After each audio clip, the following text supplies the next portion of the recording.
इस लेक्चर के अंदर हम असाइड के टैग को पढ़ेंगे और फुटर को देखेंगे, फुटर का टैग, क्योंकि फुटर का जो टैग होता है वो मेन टैग के अंदर नहीं होता। मेन टैग के अंदर क्या क्या चीज़ें आएंगी, आपका आर्टिकल आएगा, सेक्शन आएगा और असाइड का टैग आएगा, ठीक है।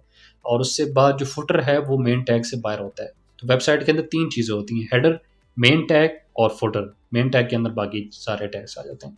हम असाइड के टैग को भी अभी पढ़ते हैं। पहले स्टार्ट करते हैं असाइड के टैग से। मैं आर्टिकल का टैग जहाँ पे क्लोज हो रहा है, ये आर्टिकल का टैग क्लोज हो रहा है, मैं इसको यहाँ से ड्रॉप डाउन से इसको बंद कर देता हूँ। यहाँ पर आर्टिकल का टैग क्लोज हो रहा है, मैंने साथ लिखा हुआ आर्टिकल एंड हेयर।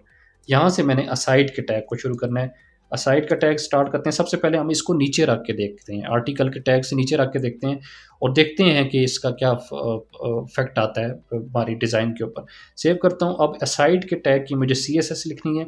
मैं अब खुद का इस पे आपको करके दिखाना चाह रहा हूँ। पहले मैं लिख के रखता था, मगर अभी ये मैं दिखाना चाह रहा हूँ क्योंकि ऐसे प्रॉब्लम्स आपके साथ आएँगे और मैं बिल्कुल परफेक्ट नहीं चलना चाहता। मैं चाहता हूँ कि जो मेरे साथ प्रॉब्लम्स आए, जो आपको भी फेस करने पड़ेंगे, तो वो मैं सारे उसके अंदर कवर करूँ। कोशिश करता हूँ कि कवर करूँ उन सारे प्रॉब्लम्स को, ठीक है।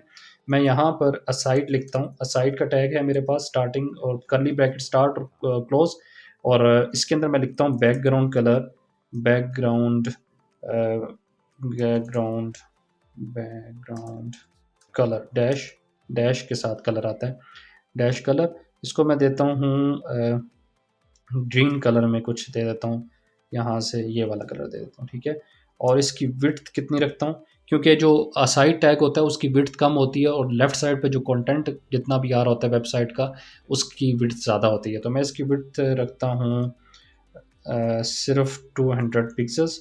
और हाइट इसकी मैं वही जो मेरी आर्टिकल की हाइट है या मेरे मेन टैग की हाइट है वो कितनी है, 500 पिक्सल्स, ठीक है। उम्मीद है आप प्रैक्टिस कर रहे होंगे, लाजमी प्रैक्टिस करें। पीछे जितना भी आप सिर्फ देखें नहीं वीडियोस को, प्रैक्टिस करेंगे तो आएंगी ये चीज़ें आपको, नहीं तो याद रिमेंबर करना बहुत मुश्किल हो जाएंगी, नहीं होंगी आपकी, ठीक है। हाइट मेरे पास आ गई, विड्थ आ गई। और अब मैं क्या करूँगा, इसको अगर चेक करता हूँ मैं डिज़ाइन में जाके, तो आप देखें कि नीचे ये यहाँ पर आ रही है। कलर मेरा फुटर के साथ मैच कर गया। मैं इसको कलर दे देता हूँ येलो में कुछ दे देता हूँ, ये ग्रीन येलो दे देता हूँ, ठीक है। ग्रीन येलो मेरा और कहीं है यूज़ हो रहा है, मेरा मेन के अंदर भी ग्रीन येलो यूज़ हो रहा है। मैं रेड के अंदर कुछ स्टफ़ देख लेता हूँ या ऑरेंज कलर दे लेते हैं इसको, ऑरेंज, ताकि मिक्सिंग ना हो कलर की। ऑरेंज कलर दे दिए। अगर मैं डिज़ाइन में जाऊँ तो ये देखें नीचे आ रही है। मुझे शो कहाँ पे करवानी है, आर्टिकल के राइट साइड पे, ठीक है। तो राइट साइड पे शो कराने के लिए मैं क्या करूँगा इसको, कि मेरी जो विड्थ है वो 200 पिक्सल है। हम अपने आर्टिकल की जो विड्थ है उसको थोड़ा और इंक्रीज़ कर लेते हैं। मेन टैग की विड्थ कितनी है, 1024। ये रिमेंबर रखनी है आपने कि मेन टैग से ज़्यादा अंदर की टैग्स की विड्थ नहीं होनी चाहिए, नहीं तो मेन टैग से बाहर निकल जाएगा। मेन टैग क्या है, 1024। अब हमने आर्टिकल और असाइड के टैग को डिवाइड करना है 1024 में। अब 1024, अगर मैं इसकी विड्थ 500 है, इसको मैं दे देता हूँ 700, ठीक है। 700, या मैं 700 दे दी मैंने, इसकी विड्थ वो इंक्रीज़ होगी थोड़े से। अगर मैं और इसको देता हूँ, इसको 800 कर देता हूँ। अब मेरे पास 1024 में से 800 माइनस करो, पीछे कितने रह जाते हैं, 900, 224 पिक्सल्स बाकी रह गए हैं मेरे, ठीक है। देखें कैलकुलेशन देखें, मेन टैग की कितनी विड्थ है, 1024। अगर हमने आर्टिकल को दे दिए 800 पिक्सल्स, तो पीछे कितने बचे, 1024 में से 800 माइनस करें तो कितने बचेंगे, आई थिंक 224 बचेंगे, ठीक है। तो 224 अब मैं इसको साइड के टैग को दे सकता हूँ। मैं इसको 224 की जगह मैं इसको 200 दे देता हूँ ताकि बीच में थोड़ा सा गैप रहे।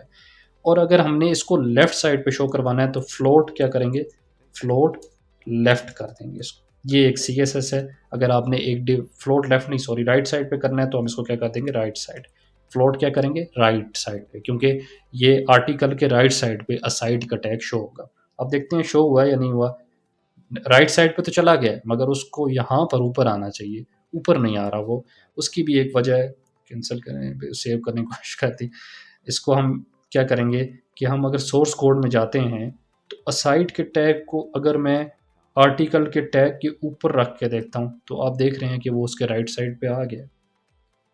देखें, मैं यही दिखाना चाह रहा था आपको कि ऐसी प्रॉब्लम्स आएँगी। हो सकता है एक टैग के नीचे आप लिख रहे हो, दूसरा टैग डाल रहे हो तो वो शो ना कर रहा हो। अगर आप उसके ऊपर रखेंगे तो वो शो ये एचटीएमएल ये जब आप सीएसएस करेंगे तो ये प्रॉब्लम्स आपको डिज़ाइन्स के अंदर आएँगी और ये मैं प्रॉब्लम मेरे साथ आती है, कई बार आती है, इसलिए मैं आपको दिखाना चाह रहा था कि इस प्रॉब्लम को हम सॉल्व कैसे करेंगे। कि हमने इसको आर्टिकल के टैग के नीचे इसका साइड का टैग लिखा हुआ था, वो उसके लेफ्ट साइड पे राइट साइड पे आ तो रहा था, मगर वो उससे नीचे आ रहा था, फुटर से भी नीचे आ रहा था। तो हमने उसको राइट पे लाने के लिए क्या किया, आर्टिकल के टैग के ऊपर हमने असाइड का टैग डाल दिया। अब अगर मैं इसको खोल देता हूँ तो ये खुल गया है, क्योंकि हमने इसको क्लोज़ इसलिए किया था ताकि स्पेस बन जाए हमारी। मैं इसको सेव कर दिया तो आप देखें कि वो उसके राइट साइड पे आ गया। अब नीचे फुटर का टैग है, तो फुटर का टैग हमने किस में शो किया हुआ, फुटर का अपना अलग टैग होता है। इसके अंदर मैं अगर हेडिंग लिख देता हूँ H1 और इसको नाम दे देता हूँ फुटर, सॉरी H1 करना था हमने, HQ आ गया H1 और इसको हम नाम दे देते हैं फुटर, FOOTER फुटर। तो ये हमारे पास नीचे फुटर आ गया, ठीक है। ये साइट का टैग आ गया, ये आर्टिकल्स और सेक्शंस हो गए, ये नेविगेशन होगी और ये हमारे पास हेडर आ गया। आज के लेक्चर में इतना ही, मिलते हैं आपसे नेक्स्ट लेक्चर में, तब तक के लिए आपसे इजाज़त चाहूँगा। Thank you so much.